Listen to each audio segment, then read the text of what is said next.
Today on the Name a Better Duo podcast, we have Lena. Lena is a lifestyle and natural hair YouTuber who highlights her everyday life as well as hair tutorials that anyone can try at home. A single mom of adorable twins, a boy and girl, Lena also shows how to implement healthy hair habits for small children. Lena was born and raised in San Francisco, California, and lived in Los Angeles on and off for 6 years. She started her YouTube journey in 2017 and has a Bachelor of Arts in Interdisciplinary Studies.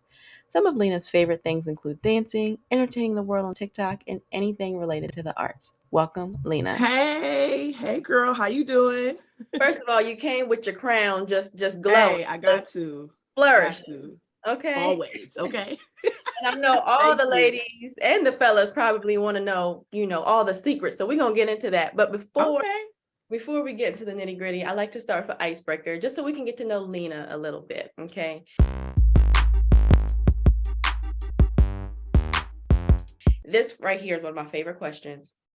If you could hear any song again for the first time, that one song that when you heard it, you was like, this is my jam, what would it be? And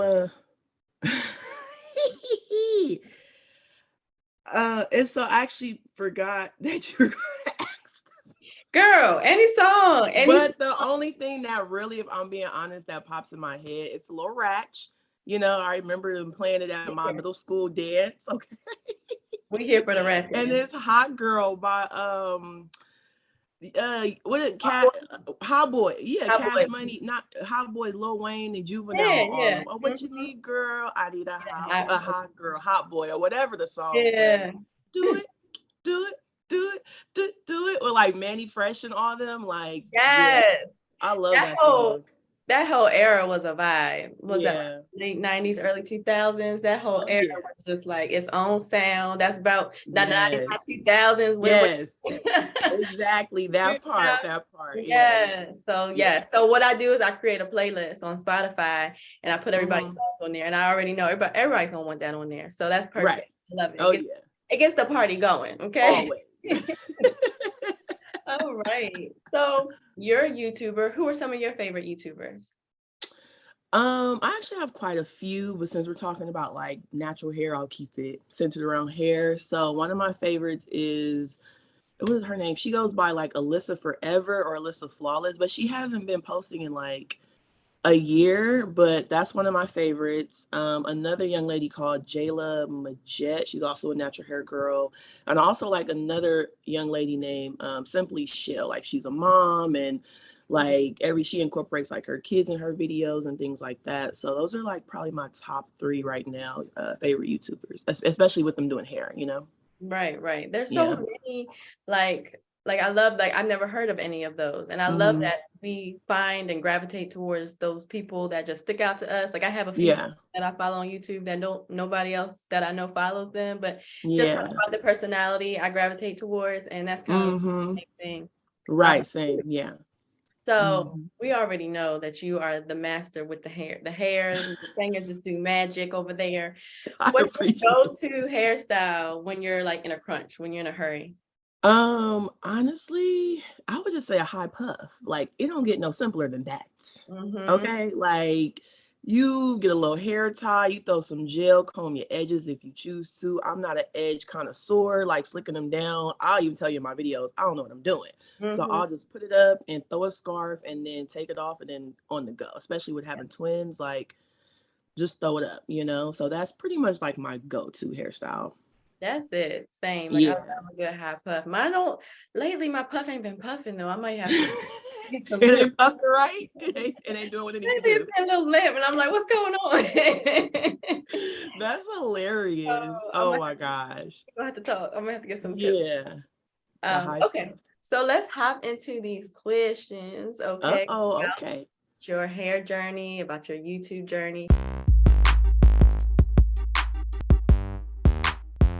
Tell us your natural hair story. My natural hair story, it's kind of broad. Like, where do I even begin? Like, when did you start, growing out your hair natural? What was okay. Well, I used to wear relaxers for a very like I was queen of the creamy crack. Okay. Like, and mind you, I grew up being a dancer. And so, we would sweat a lot and things like that. And them relaxers came in rotation, especially with being a dancer and stuff. Cause you sweat and you want to stay straight, and last. So I really started transitioning, I'm gonna say in 2013, 14, somewhere around that area. I don't even really know what made me want to do this shift. I feel like one day my friend called me and she said she went to the hair salon and she had an experience with like a relaxer. And at that time I was still relaxing my hair like maybe once every 4 weeks. I forgot how often I used to do it. And I was like, dang girl, maybe I should stop doing it too. Like, and it just really just kind of went from there because I really was getting relaxers all from like maybe when I was in maybe sixth grade up until like 2013, around like that mark. Like my mom put them in my hair, middle school age. So, Well, and you it's, yeah. you doing better than a lot of us because I think I got my first relaxer like 6 or something. Like, Really? Yeah, I don't know. No, when I see my pictures when I was a kid, I didn't have no yeah. relaxer. It was just like ponytails and knocker balls and barrettes. Like she didn't do that. She put a pressing comb. I got my hair flat iron, yeah, or pressed out or whatever. But yeah, that's pretty much like I just been starting it for. Yeah, and then from there, what I would do is I would I mean, there's two different ways you can do it, either big chop or transitioning. And I'm attached to my hair, and I was like, I cannot see myself cutting it off. Like I know some of the girls do it, but baby, I can't do that. Okay. I'm like, what's the best method I could do? So I started YouTubing transitioning hairstyles. That's all I remember. And then a girl, one of my favorite YouTubers, popped up, Alyssa Forever or Flawless, whatever. She goes by like both names. Yeah. And she a Bantu knot video popped up. And I was literally doing Bantu knots forever. I couldn't master it right away. I would go through so many different because when you're new, you just kind of buy anything to try to make it work, and yeah, Bantu knot, that was my go-to when I was transitioning because you when you tied it around the hair, you can't tell if your hair is like three different textures. Right, right. No, I So, love yeah. that because I did the same thing. I transitioned because I was like, ain't no way I'm fitting to turn Right. I don't know what my head Yeah. looked like up under here. And so I did the transition as well and did a whole lot. Fortunately, at the time, I had friends around me who knew how to do hair and would help me out. Okay. They kind of taught me into going natural because I always said, like I don't Okay. I don't think that Right. hair's gonna curl. Like Yeah. I don't know. So Right. they would like I had a friend, she would do rides a lot in my hair, just Okay. Nice. stuff like that. But I remember too, like going on YouTube and trying to do the style Bantu knot. Yeah.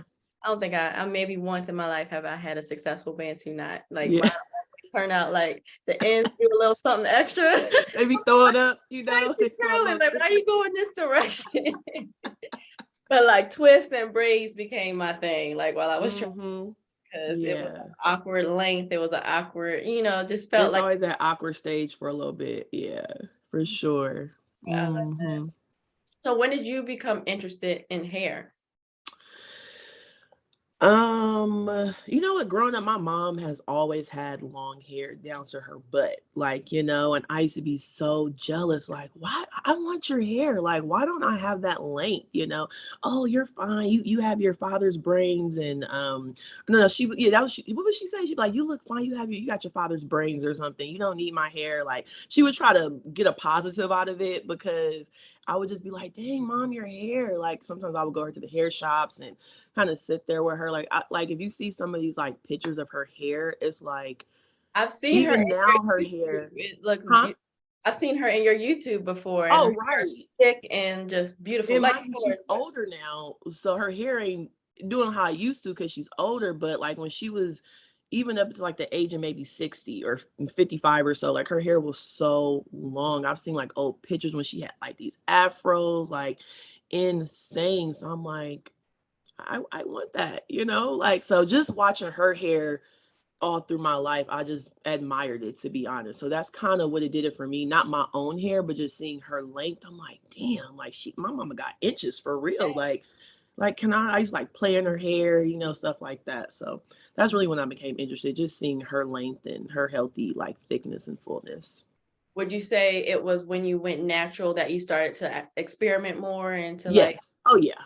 do hair more? Most definitely. Like, experiment was on 10. Okay. When I say, baby, I was buying hair products like I, I don't even know what to compare it to. I really don't know. Like, every time I looked up, I had a new product and I would look at the back, the ingredients. At that time, I really didn't know much about the ingredients of the stuff. I just was like, oh, it says it does this and the third. Okay, buy that. Okay, buy that too. Like, just I went through a period where I just bought so many products until I really figured out what worked for me. Now, like, my hair product collection is nowhere near how it used to be when I first started, because I know what I like now. So Right.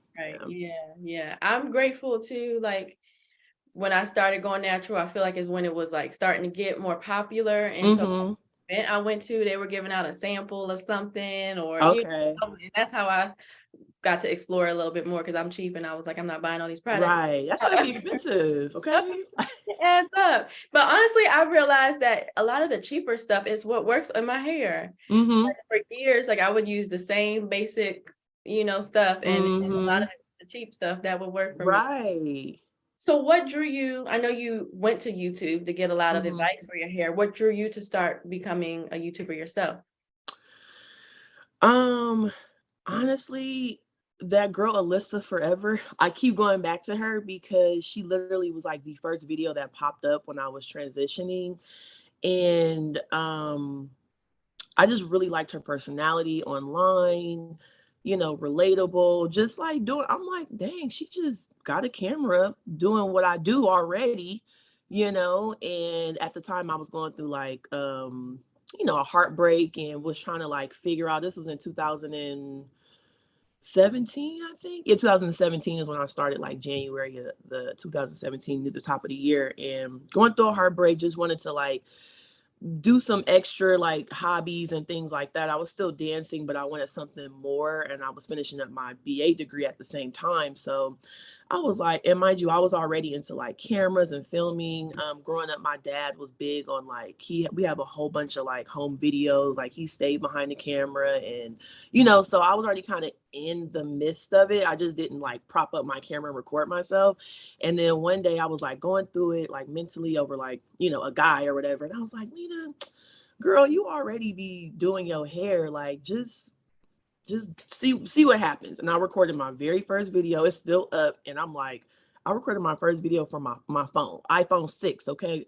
Poor quality. Okay. Of Mm-hmm. course, when you first get that phone, it's cool, but I don't know, Apple, when you be having their phones for so long, the quality just start to like go downhill. Uh-huh. And I recorded my first video on an iPhone 6. I bought one of those, whatever, sticky cases, and propped it on the mirror in the bathroom. And editing, I just laugh sometimes. Every now and then I'll go back and watch that video. Like, but I mean, I started, like, and that was my first video. After that, I invested in the camera, and then the rest is history from there, honestly. So, yeah. That's everything. Like you said, you Yeah. started. I think that's Yeah. one of the things that holds a lot of people back is, oh, I don't have the equipment. I don't have Yeah. everything that I need.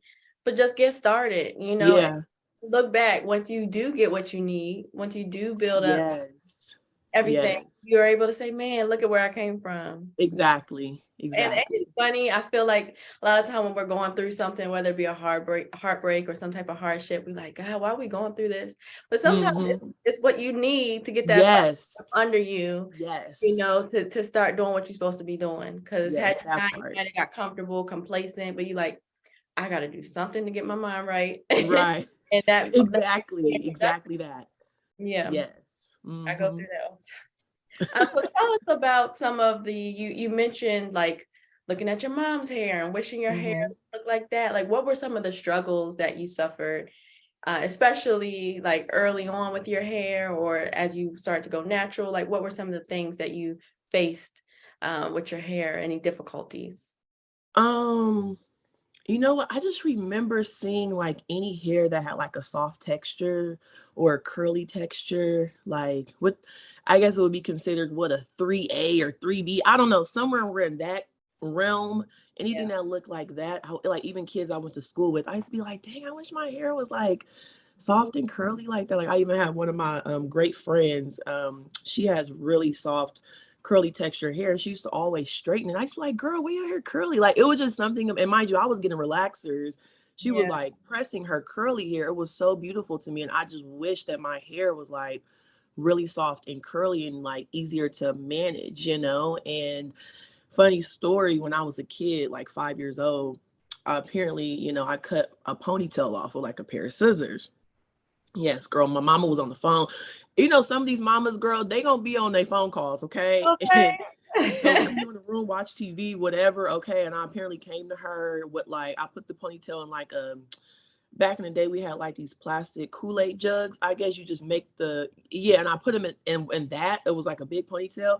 And ever since that happened, I used to be like, Mom, see, that's why my hair never got your length because I probably cut that ponytail off. But that's not how hair works. But I thought because I did that incident, my hair didn't, you know, look like hers. So I just bring that up randomly, like, see if you were watching me and not on that phone call, I would have never, you know. But like I just remember going to school, like I remember vividly which girls, like even to this day, like I, you know, just their hair was like so soft and curly. And it wasn't that it was, I didn't even care about the straight hair. It was that soft curly hair I really liked. Like, and then just, you know, going to the salons, getting the relaxers, they would put a timer on. I would be looking at the timer like, okay, when is it going to go off? Like literally looking at it, like, cause it's burning, but I didn't want to say anything because I know I got to wait till that timer go. It was one of them like old school winders. I don't know why she would do that, but I guess she wanted to go exactly by the box. Like you don't want to go by what I'm doing. Like How I feel. you want to put it on a timer, girl. Okay. And I just would be looking over there like, can it ding already? So she could wash this out my hair, and then my hair would have like scabs on it. Like it takes a minute for the scabs to form over a couple of days, but child. Hmm. That man, there's so much in that I want to unpack, and we're going to talk about your documentary Crowned and Melanated, which you highlight a lot of this in. And there's so many, you know, now, especially like with the Crown Act and things like Yeah. being brought to the forefront about Black hair and how it's received and how that creates insecurities in us, you know. Mm-hmm. I went through the same thing, like seeing the girls with the silky curly hair Mm-hmm. Yes. instead of my coarse hair. And, you know, and then there's someone else who might look at me or you and like, man, I wish I had her hair, you know. And Yeah. it's just, you know, there's so much of that within the Black community, you know, Mm-hmm. there's so much emphasis put on our hair that we had to have a whole act Right. about, you Yes. know, accepting it. Tell us about your documentary. Tell us about what led you to highlight the things that you did within it. At the time I was a part of a cohort that's around the same year I was working on my bachelor's, and we had a senior project, and I don't know what made me want to, I guess with me already doing YouTube, I just wanted to utilize what I was already currently doing and then just kind of morph it into something. We kind of had free range to kind of, you know, there was no guide. They just was like, oh, boom, boom, boom. You pick your topic and kind of go from there. Just make sure it's about this amount of time. So I was like, maybe I should do maybe a documentary. So I hit up a couple people that I knew who wore their hair natural to see if they were okay with me to interview them. And everyone I interviewed, stories were completely different. Hair stories, hairstyles were different. Their perception and, you know, different narratives were different. Even though we were all, you know, they're all Black girls. Everyone's story is different. So that's literally what led me to it. I had a senior project and I wanted to, and a lot of my classmates were white. And it was like, it was 4 Black people in that cohort. I had 3 semesters left, but we were all together from from spring, summer, and fall. So we like knew each other's like, you know, lives and things. We became like a family. But the 4 Black people in that cohort would call each other the BSU. Like, oh, BSU.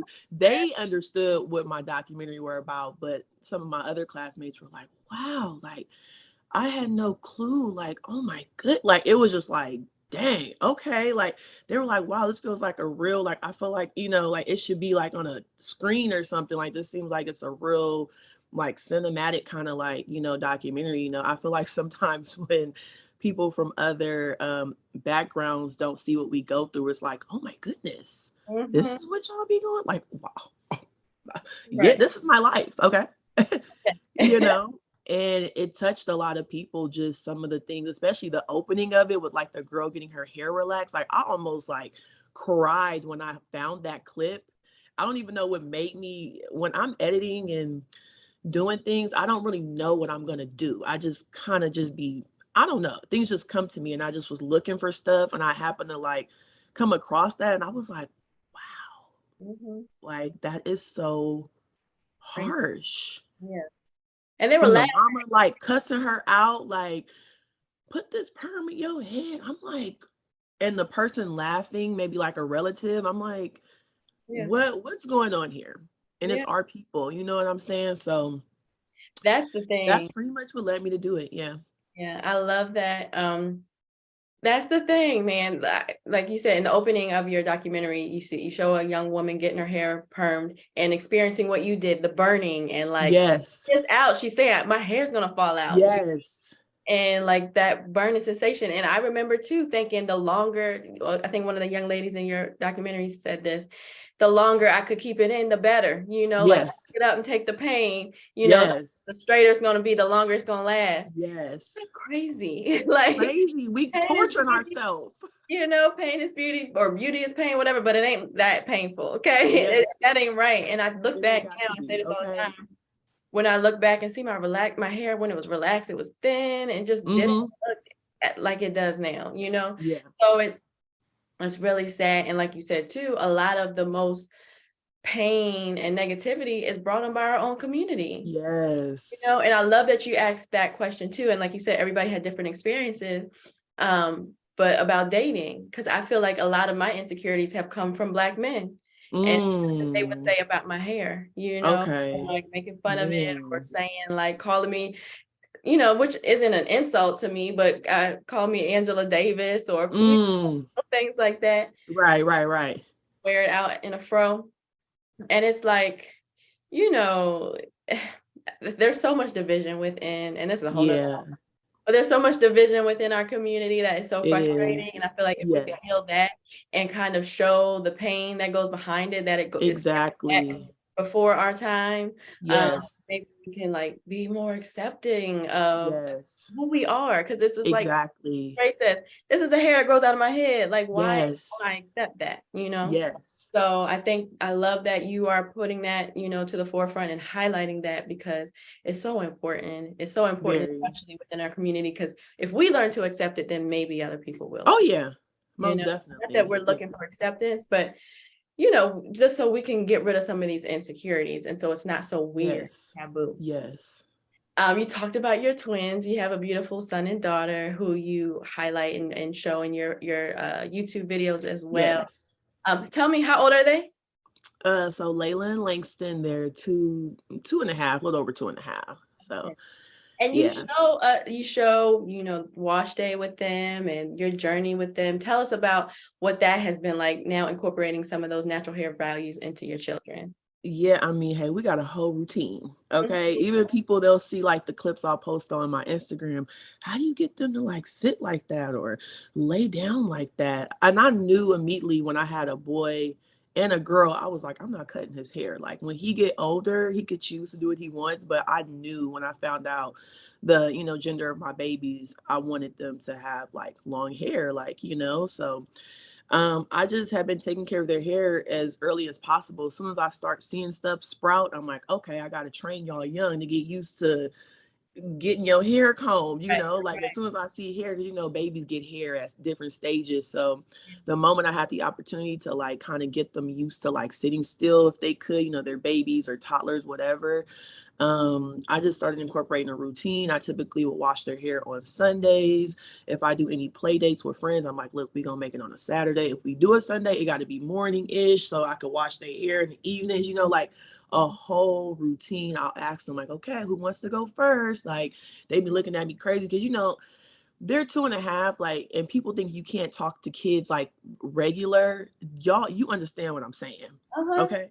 You Mhm. know what I mean when I say, okay, we do, okay. I'll like, as soon as they wake up, I prepare them.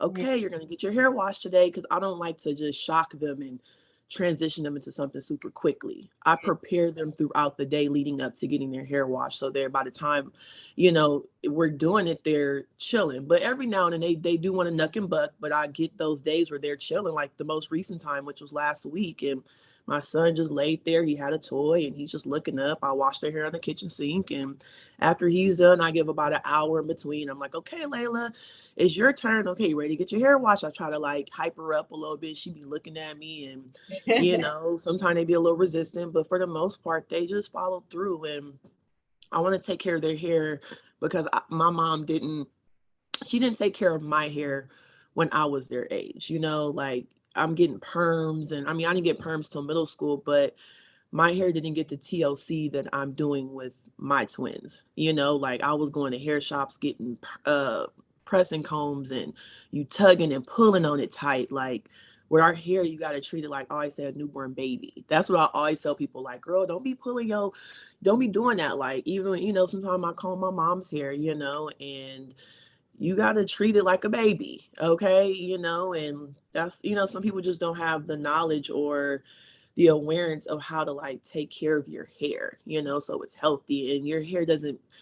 I wouldn't associate long hair with healthy hair. I think people confuse the two, like, oh my God, her hair is long, but no, short hair could be healthy, medium length, shoulder length could be healthy. So I just want to just prepare my kids and like show them like, okay, like this is what you should be doing to take care of your hair. Whatever you want to do after that is cool, but I don't want to put relaxers in their hair and all those crazy chemicals. I want to show them how to like really take care of their hair. So girl, I'm starting young and they 2.5 years old and I throw braids in their hair, whatever, I use, Young King Hair Care, which is a natural hair care line. It's vegan, I believe. So I use that hairline for them. And, that's what we do every week.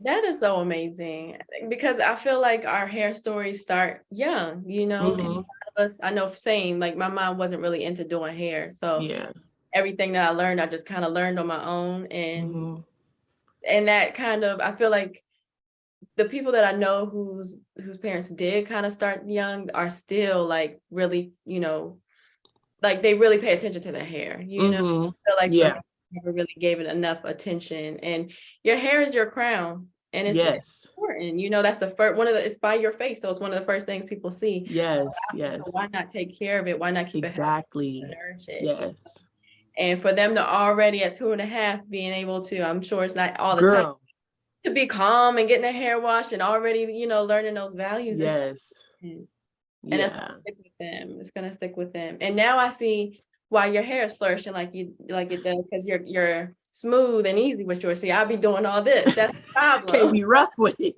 I need to Gotta stop be being gentle. so rough. Because that was one of the things too I learned at an early age. Don't be tender-headed. No pain, no gain, Yes, sit still, pop. Okay, like you get popped with exactly. a comb or something, which Mhm. is wild to me. But yeah, It makes no sense. Like how you mad at me because you hurt me and I can't flinch? Like, come on. right. Mm-mm.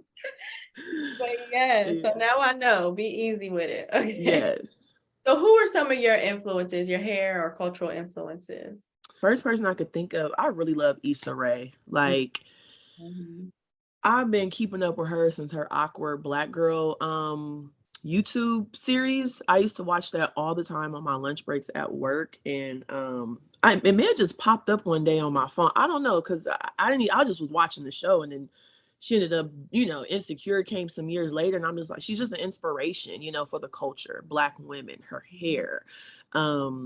She's all about, the Black community and Black women and, repping for the cause and her different, hairstyles. I mean, in her series, she always has like these different natural hairstyles and things like that. Like, I really love Issa Rae, like in all aspects, with her being an entrepreneur, natural hair girl, advocating for us. She's just someone that really just sticks out to me, and I love her. I love me some Issa.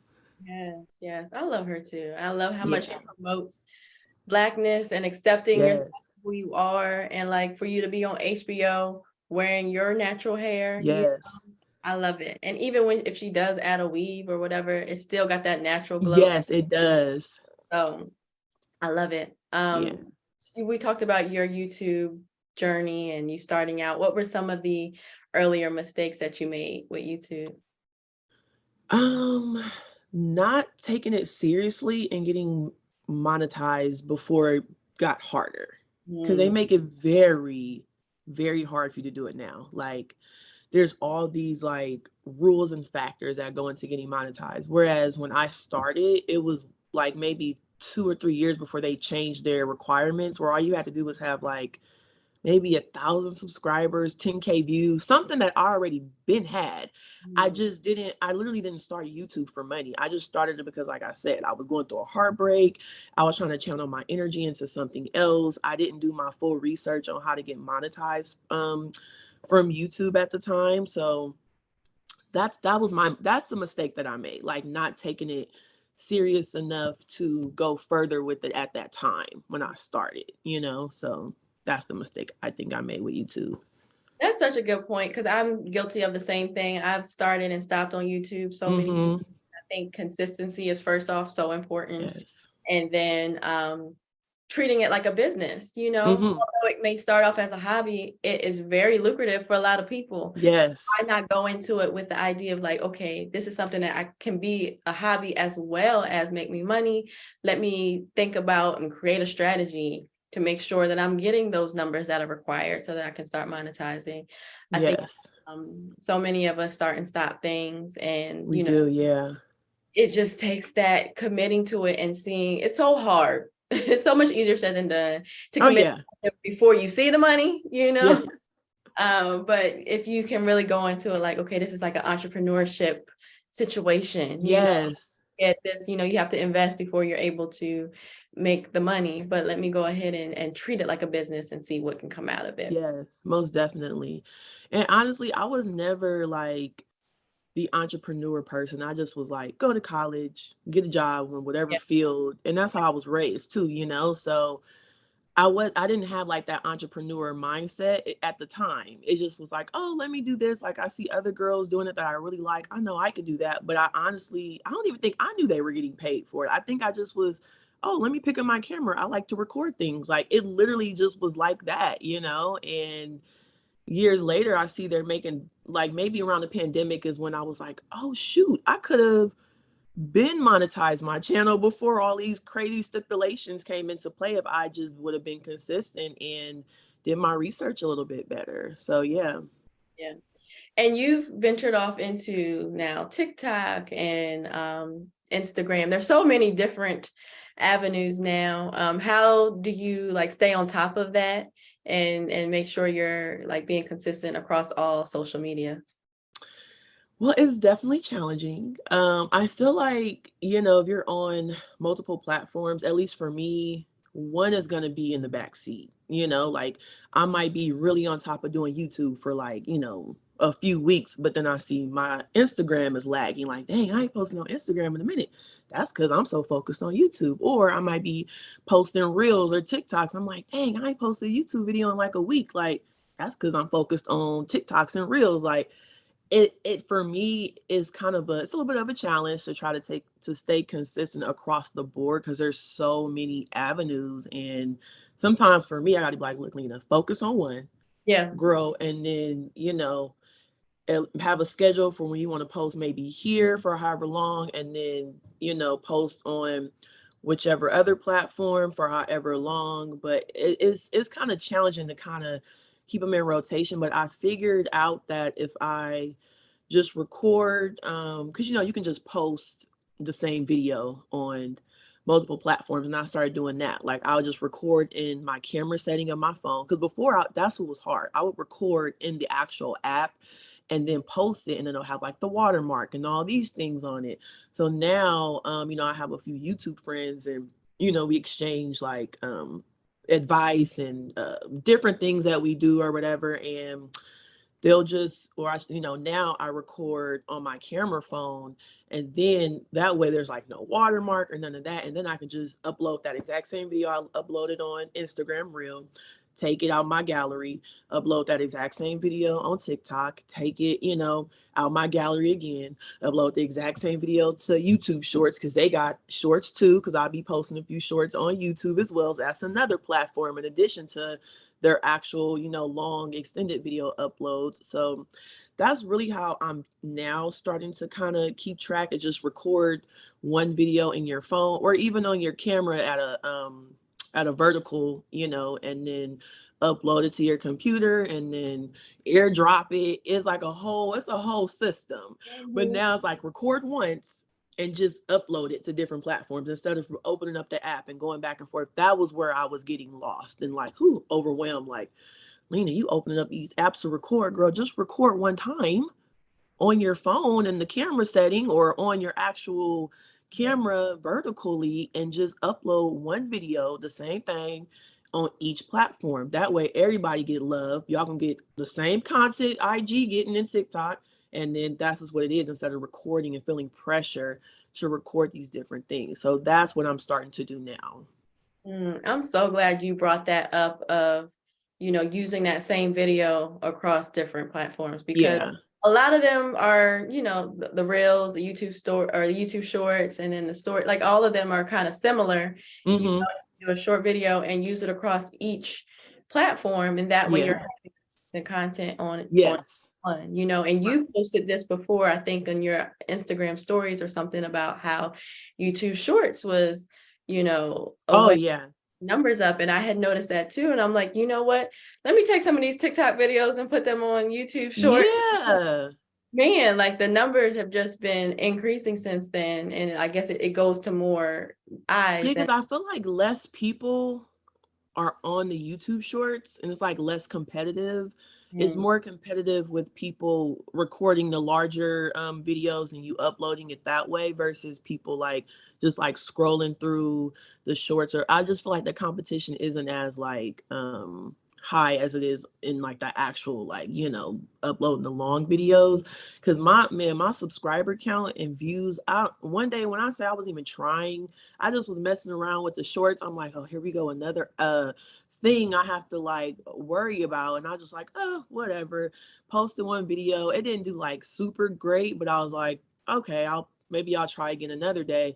And I want to say I just took one of my videos from a different social media platform, uploaded it, and I just saw views just like going up and going up. And I was like, okay, I'm gonna try this again because I'm not getting these numbers on IG reels. I'm getting them over here. So sometimes I put IG on pause and go to YouTube shorts. And I'm just like one night my YouTuber subscriber count was going crazy. And I'm like, is this from the shorts? Cause they ain't coming from me uploading my video. You know what I'm saying? So I don't know. I just think there's probably less competition on the shorts and more people can see your shorts. I think that's just what it is. And I feel like the algorithm maybe suggests your shorts more.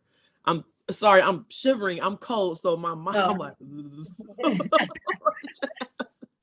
girl, it's fall season, okay? It's probably still a good 15 degrees more than it is over here on the East Coast. Yeah, on the East Coast. You like, girl, you fine. I'm on the You don't East want to hear about cold. But oh, lost my train of thought. You were saying how the shorts increase the Yeah, subscribers. so yeah, it just really increased my subscriber, so I was like, let me put my other people on who are we're in the same, realm. So let me just take a screenshot, circle the numbers and views that I'm getting just to be like, hey y'all, post some, some shorts. Like I know we over here doing IG reels and TikToks, but don't sleep on the shorts if you're really trying to grow your channel right now, especially if you're still like a smaller YouTuber like myself.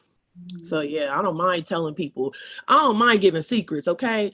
Like I want everybody to win, especially if you Black, and that's just on that, okay? Sure. Okay. That's so important too, because the tips that we were looking for, now you're able to give them. Yes, Feel like it don't cost you a thing to do it that. doesn't. It really doesn't. And for you to have that community too, it's so great that of YouTubers that you can share tips and like give each Hmm. other advice, because a lot of time we don't do well because we don't have the knowledge, or we We don't have don't. and Yeah, so for you to gain some knowledge and be able to share it with the next person, share, like you said, there's room for everybody to win. it is. There's room for It all. really is room, And that's So how yeah. we all, we talk about like creating more opportunities for Black people.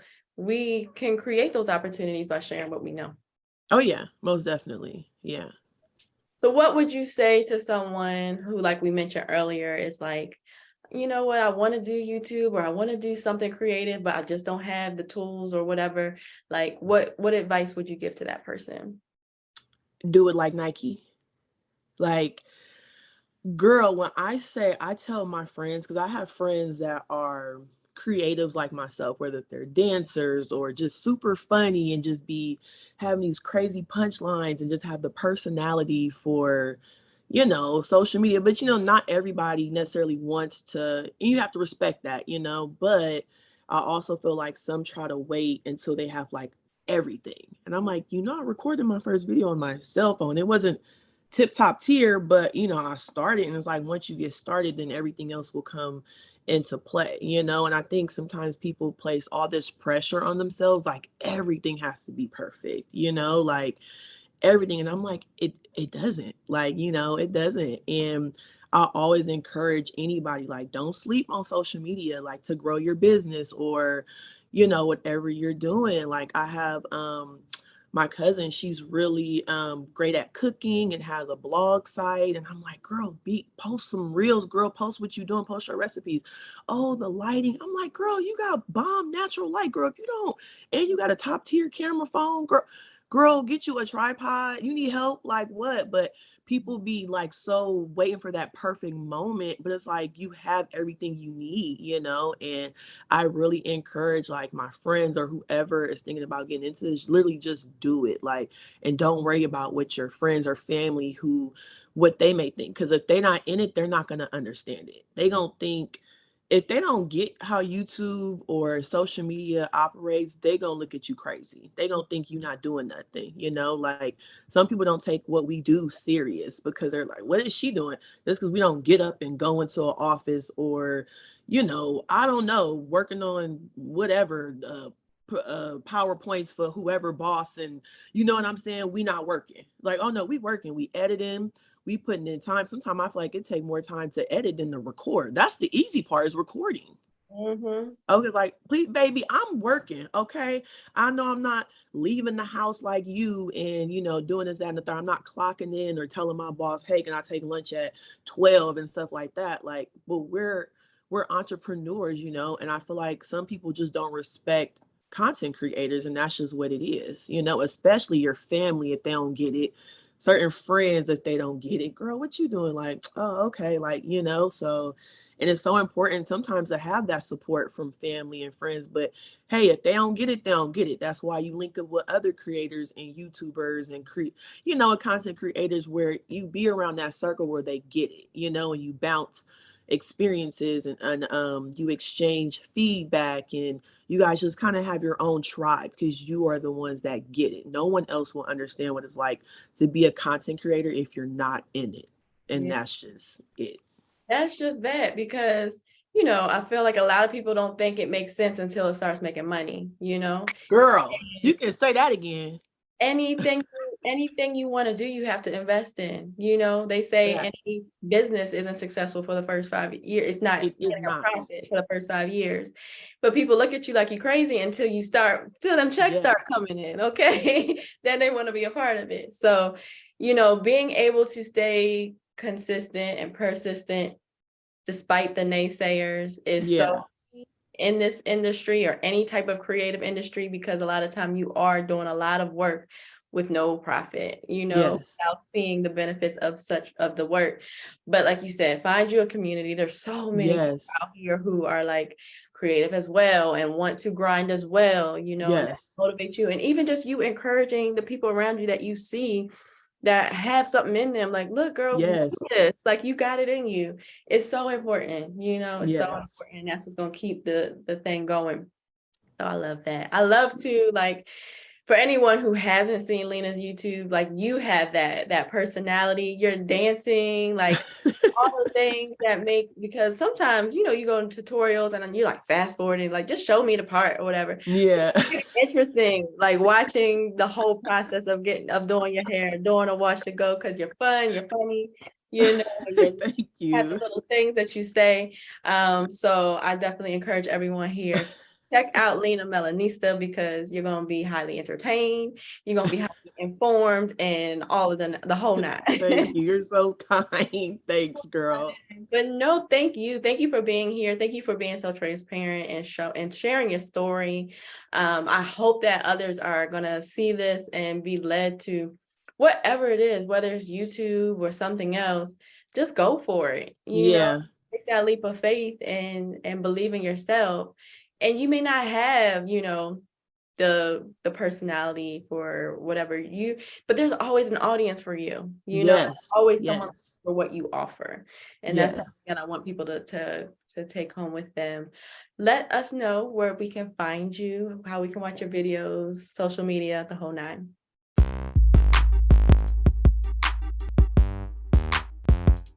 Okay, my Instagram is naturalmelanista_, same exact name for my TikTok, naturalmelanista_. YouTube, of course, is Lena Melanista. And if you're on Twitter, I know some people ain't about that Twitter life, but my Twitter is also Lena Melanista, same as my YouTube name. So that's where you can find me. Yeah. Definitely go. You're gonna be glad you did. Okay. Thank you. Glad you did. And just one last question before we get out of here. Yeah. Is there anything that you would change about your journey? I want to say no, but then I'd probably be lying. The The only thing I would change is just to take YouTube more seriously when I started. Yeah. Treat it like a business, like you said. Yeah. That's the only thing but I have that mindset now. But looking back, I would have taken it way more seriously. But that's it. So it's like, just make sure when you're starting, whatever you starting, take it serious and treat it like a business. Yeah, I love that because there's times too where I have regrets. I was actually going through that this weekend of like, man, I've been consistent. Imagine where I would be now.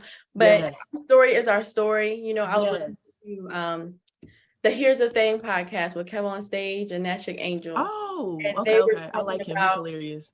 So funny. And they were talking about, because they're, just they're getting a lot of, traction now. A lot of people are noticing who they are. And they were saying a lot of people, get this traction at this age in life, because a lot of, sometimes I'm like, man, if I had done this in my 20s and blah, blah, blah. Right.